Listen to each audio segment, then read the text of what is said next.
कारणले गर्दाखेरि सरकारमा आउने परिवर्तनको कारणले गर्दाखेरि हामीले जग्गा नापी प्रक्रियालाई चाहिँ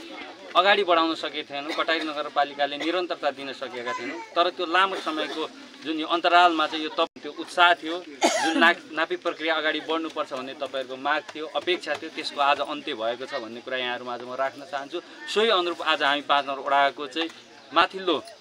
3 तलेबाट चाहिँ टोल बस्तीबाट चाहिँ हामी नापी प्रक्रिया गर्दैछौँ। यस कार्यमा चाहिँ आफ्नो ठाउँबाट चाहिँ आफ्नो स्थानबाट चाहिँ सम्पूर्ण वडावासीहरूले, विभिन्न राजनीतिक दलका अगुवाई गर्ने व्यक्तित्वहरूले चाहिँ समाजका सरकारवाला व्यक्तित्वहरूले आएका समस्याहरू, विवादित विषयहरूलाई चाहिँ समाधान गर्ने गरी कुनै पनि राजनीतिक पूर्वाग्रह नराखिकन चाहिँ जसले भोगचलन गरेको हो, आवाज गरेको हो हैन, उसले नै जग्गा उपलब्ध हुनुपर्छ भन्ने ढङ्गबाट यहाँहरूको पनि सजीकरण र सकारात्मक सहयोग हुनेछ भन्ने मैले वडाको तर्फबाट विश्वास तर्फबाट सहयोग र समन्वय गर्ने कुरामा कर्मचारीको हकमा, वडावासीको हकमा कुनै पनि कन्जुसाइ नहरने यही आजको उद्घाटन र यो जग्गा नापी प्रक्रियाको पहिलो दिनमा यहाँहरूमा आज प्रतिबद्धता व्यक्त गर्न चाहन्छु। त्यस समयमा तपाईँहरूले आएका बाधा अप्ठ्यारा अडचनहरूलाई चाहिँ नलम्ब्याइकन त्यसलाई चाहिँ यथाशीघ्र चाहिँ सम्बोधन हुने ढङ्गले समस्यालाई समाधान गर्ने पटबाट यहाँहरूको भूमिका रहोस् भन्ने पनि म यहाँहरूबाट चाहिँ त्यो खालको चाहिँ अपेक्षा चाहन्छु। त्यसै अनुरूप आएका विवादलाई अब एउटा जनप्रतिनिधिको हिसाबले भूमिका निर्वाह गर्नुपर्ने हो, समन्वय गर्नु पर्यो भने म जति बेला पनि तत्पर छु, तयार छु, उपस्थिति हुनेछु र दैनिकी रूपमा म उपस्थिति हुन नसके पनि मैले टोल विकास चाहिँ क्याटेगोरी छुटाएर चाहिँ वडा सदस्यज्यूहरूलाई चाहिँ जिम्मेवारी चाहिँ दिएको छु। सम्पूर्ण त्यो टोल विकासमा जग्गा नापीको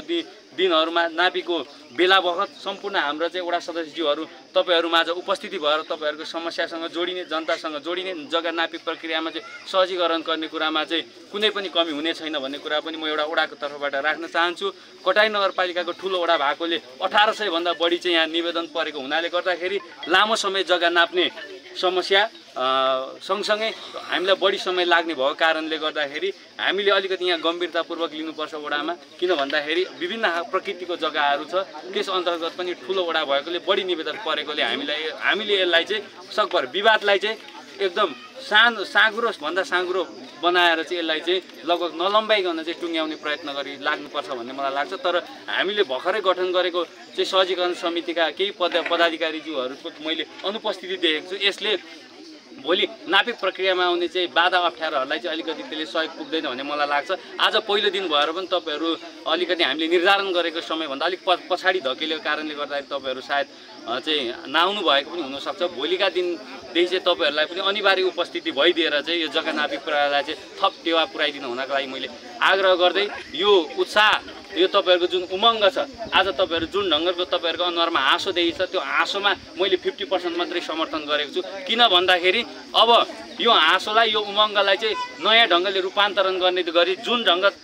दिन तपाईँहरूलाई चाहिँ मैले लाल पूर्जा वितरण गर्छु, तपाईँहरूको हातमा चाहिँ मैले उपलब्ध गराउन सक्छु, त्यही दिन मैले चाहिँ यो 5 नम्बर वडालाई चाहिँ उत्सवको रूपमा मनाउने मैले घोषणा पनि गरेको छु। तपाईँहरूसँग त्यो बेला चाहिँ म अझ बढी रमाइलो गरेर चाहिँ योभन्दा बढी उपस्थितिमा चाहिँ घुलमिल हुने गरी खुसियाली साट्ने पनि म एउटा कुरा चाहिँ तपाईँहरूमाझ यो भन्न चाहन्छु। र यसलाई चाहिँ यथाशीघ्र हामीले चाहिँ जग्गा नापी सँगसँगै लाल पूर्जालाई चाहिँ अन्तिम रूप दिनको लागि एउटा के पनि गरेका छौँ भन्दाखेरि 3 तलेको टोल विकासको चाहिँ अध्यक्षज्यूले सहयोग पनि गर्नुभएको छ। सबैजनाले आफ्नो ठाउँबाट सहयोग पुर्याइरहनु भएको छ। हामीले कर्मचारीज्यूहरूलाई चाहिँ छुट्टै कोटा व्यवस्थापन गरेर आवश्यक सामग्रीहरू के कस्ताहरू चाहिँ उपलब्ध गराउन सकिन्छ भन्ने ढङ्गबाट पनि हामीले तयारीपूर्वक चाहिँ सम्पूर्ण उपलब्ध गराएर फिल्डमा 20% काम भए तापनि 80% चाहिँ तपाईँको चाहिँ टेबल काममा चाहिँ हामीले पनि सहयोग पुर्याउनुपर्छ भन्ने कुरा लाग्छ। प्राविधिक कुराले कति